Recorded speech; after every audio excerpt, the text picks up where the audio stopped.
We have, what's your name? Jay. Jay. So basically, what can you say about Castro? The ups and downs of Castro? The ups would be that it's the pinnacle of the gay scene. Dive bars, dive clubs. I guess what would be considered a few high-end clubs, but not many. But it's the gay mothership. And the downside would be the constant puking on people's doorsteps and pissing on cars and panhandling on the corners and just the blatant homelessness. But that's kind of the whole city. So what's the deal with Castro? I noticed there's a lot of homeless people here. What's going on? Is it the gay homeless youth, or is it just practically just all homeless? No, I've never actually seen a gay homeless person. I think they come to the neighborhood specifically because maybe they think we're nicer, so we would give them more money. But I've actually seen a homeless person turn away food because they were a vegetarian and it was like a burger. And so it was just appalling. So the person's starving and they're homeless and they need any help they can get. And they actually turn down food. So are you fresh from high school, or did you take a course in the past and now going back to school? Course in what? Are you fresh from high school? Or? Oh God, no. I'm older than I look. Okay. So what course did you take in the past, or is this the first time you're going back to college? No, I was in college for about 5 years, just taking random classes, had no major, no real direction. I was doing general ed classes, leaning towards theater, and then eventually leaning towards an English major with a minor in speech communications, but it wasn't quite there, and it wasn't kind of my thing. As much as I loved academia, I didn't enjoy college like I thought I would. So I now attend school doing hair at Paul Mitchell on Folsom. Is it expensive? Yes, we're actually, ironically enough, I Googled it. We're the most expensive beauty school in the country. Have you heard this school called Avita? Oh yeah. So you guys are much more expensive than that. It's more expensive, but it's one of those things of depending on who you talk to. You know, everybody has their brand of choice. Avita and Paul Mitchell, are the higher end. We have the nicer programs, the nicer facilities, the nicer products, but it just depends on. I've seen it, and this isn't a disparaging remark about the school, but we're not the most sought after. We're just the most expensive. So between Castro and San Diego, and also San Jose, which gay scene do you prefer? I've never seen San Diego's. I was too young when we moved, but San Jose sucks. It's just a desolate wasteland of subculture and lack of openness, and just you don't even really even see like an inviting gay community. Oh, so basically it's like... It's here. Okay. It's this or nothing. So this is like Amsterdam of Europe. Yes, exactly. That's why I said this is the gay mothership. Okay, what's your opinion about cropping? It's such a hot button. When the right to vote was given to black people, it wasn't put up to the community. When the right to vote was given to women, it wasn't put up in front of the people.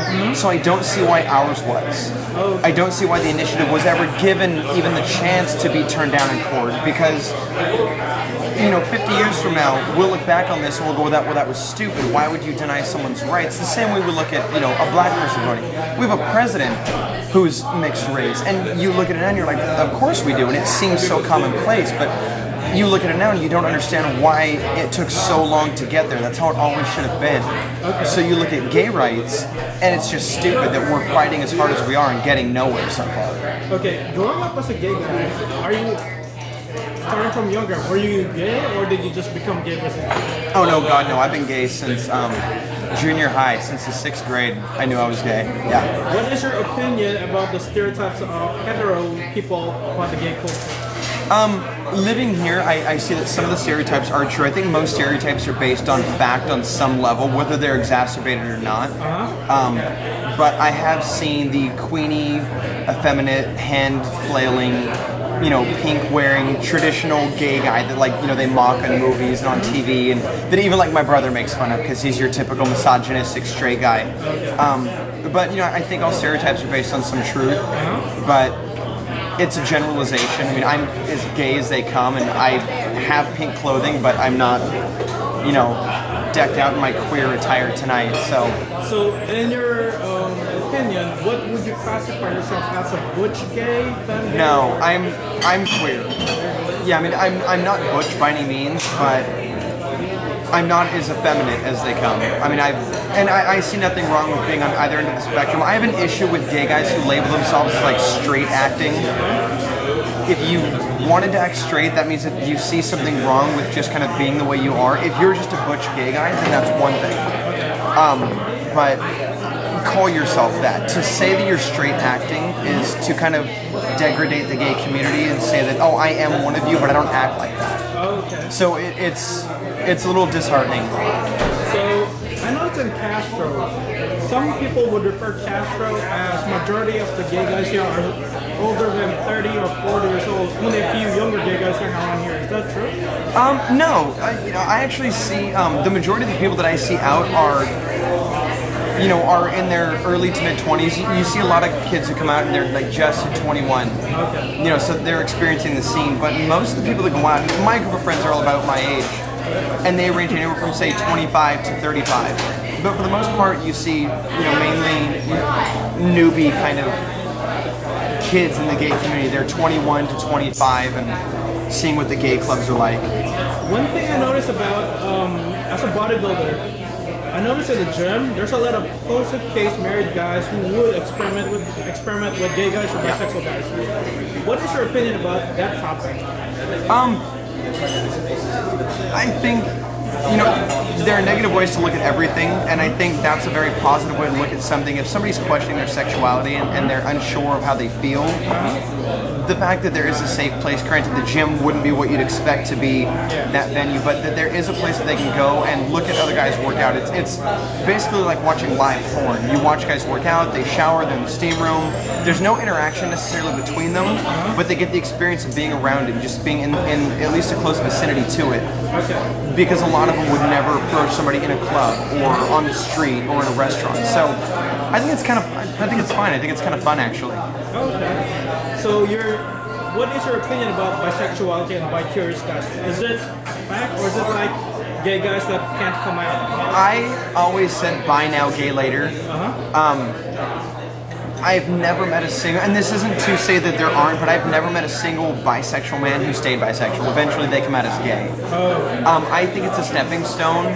Typically they're people who come from an upbringing or a belief system for whatever reason that you can't be gay, so being bisexual allows them to hold on to that fragment of heterosexuality. They like women, they're masculine, but still give in to the part that they actually want to, and usually it's a transitional stage. But again, I'm not the definitive word on it. I don't pretend to be. It's just my opinion.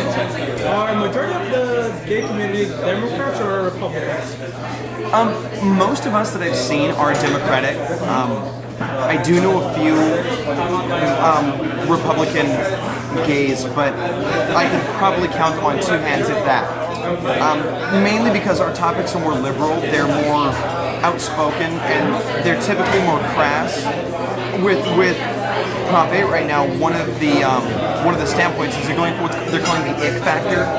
So they're trying to say that we shouldn't have rights to marry because of the way that we have sex. And they graphically go into, from what I understand, into the way that gay men have sex and how it has the ick factor, about how it's dirty, it's disgusting, and it's immoral.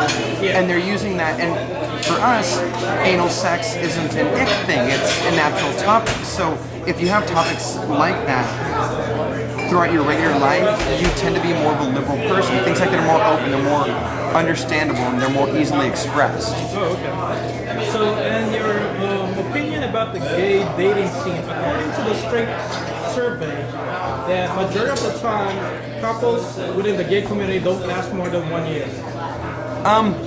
My longest relationship was 2 years, and the majority of my friends who are in relationships are at about a year to year and a half.